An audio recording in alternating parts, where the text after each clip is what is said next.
Good day, grade 3 learners. Welcome to our English 3, Quarter 4, Week 3, Day 1. Lesson, Cause and Effect and Math Terms. Please don't forget to like, share, and subscribe. Thank you. Here are the bases of our lesson. For content standards, performance standards, learning competencies, activating prior knowledge. Good morning, class. I'm so happy to see your bright faces today. Are you ready to explore some wonderful stories and new words together? Let's dive into English. Combine these two simple sentences into one compound sentence using and, but, or. Number 1. I want to play outside. It is raining. Number 2. We can study English. We can read a story. Number 3. Ben ate a snack. He drank some water. The answers are for number 1, but, for number 2, or, and for number 3, and. Lesson Purpose Intention. Today, we will read a fable, identify cause and effect of events, identify high-frequency words, and math terms about symmetry. Lesson Language Practice. Back and forth, moving repeatedly in one direction and then the opposite. For example, the pendulum swung back and forth like a ticking clock. Beak, the hard-pointed mouth part of a bird. Example, the hungry bird used its sharp beak to crack the seed. Mock, to tease or laugh at someone in an unkind way. Example, it is not nice to mock others when they make a mistake. 4. Flee, to run away quickly from danger. The deer saw the lion and began to flee into the forest. Reading the key idea stem. Shared reading. Read some of the high-frequency words found in the story. Disbelief, finally, calmly, without. The amazing hummingbird. Hummingbirds are the smallest birds in the world, with some measuring only 2 inches long. These unique creatures are the only birds capable of flying back and forth, sideways, and even upside down. Their wings flap so quickly, up to 80 times per second, that they create a distinct humming sound. To stay energized, they use a long, thin beak to drink sweet nectar from hundreds of flowers every day. While they are small, they are also very fast. If they sense a predator, they will flee at speeds reaching 30 miles per hour. Despite their tiny size, they are some of the most hardworking animals in nature. Developing understanding of the key idea stem. Direction. Read each sentence carefully. Choose the correct word from the box to fill in the blank. Back and forth, beak, mock, flee. Number 1. The tiny bird used its sharp blank to sip nectar. Number 2. We watched the swing move blank in the playground. Number 3. The rabbits had to blank quickly when they saw the fox. Number 4. It is unkind to blank others when they try their best.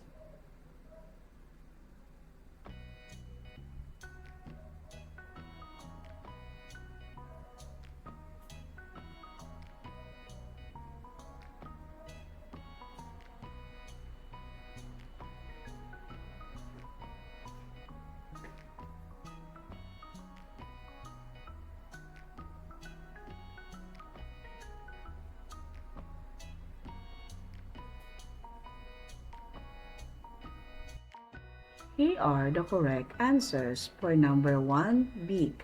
For number 2, back and forth. For number 3, flee. And for number 4, mop. Deepening understanding of the key idea stem.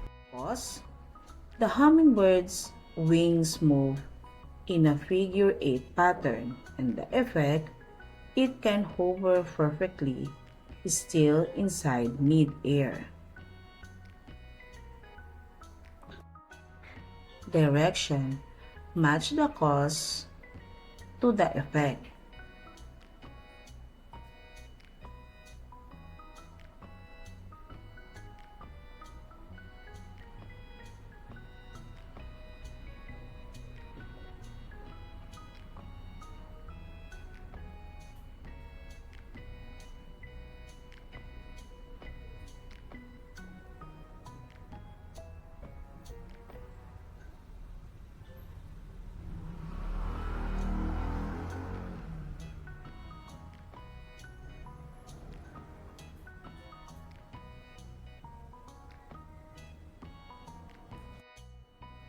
Here are the correct answer. For number 1, A. For number 2, E. For number 3, B. For number 4, D. And for number 5, C. Making generalization.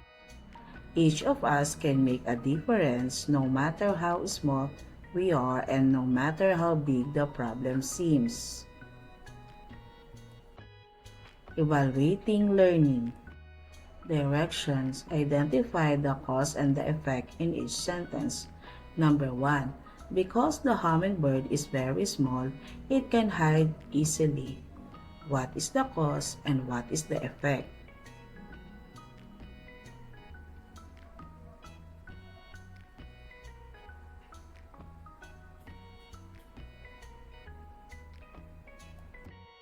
Number 2.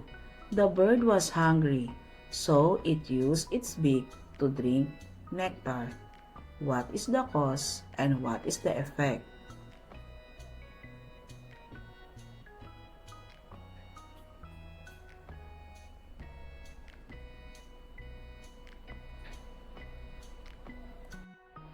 Number 3.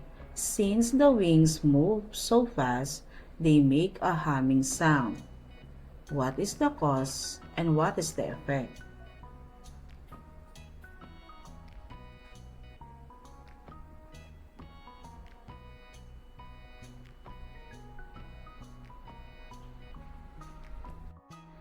Number 4.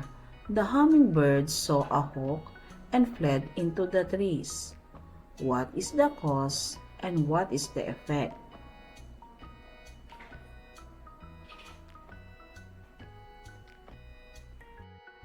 Number 5. It has special wings, therefore it can fly backwards. What is the cause and what is the effect?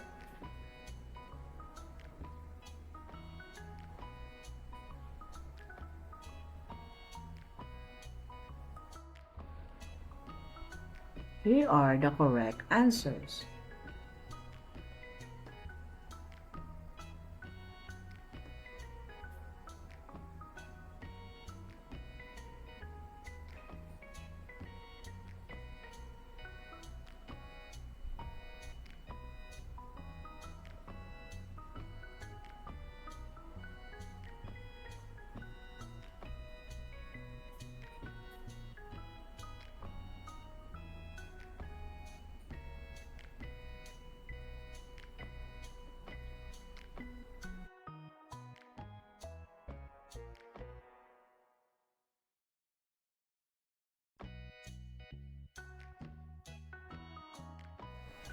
Good day, grade 3. Number 1. The cause is the hummingbird is very small. The effect, it can hide easily. Number 2. Cause, the bird was hungry. Effect, it used its beak to drink water. Number 3. Cause, the wings move so fast. Effect, they make a humming sound. 4. Cause, the hummingbird saw a hawk. The effect, it fled into the trees. Number 5. Cause it has special wings and the effect it can fly backwards. For our remediation, complete the drawing of the hummingbird to make a symmetrical figure.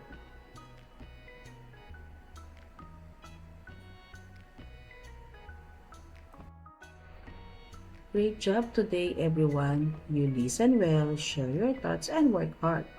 Keep up the good work. Always remember to read and write. See you next time.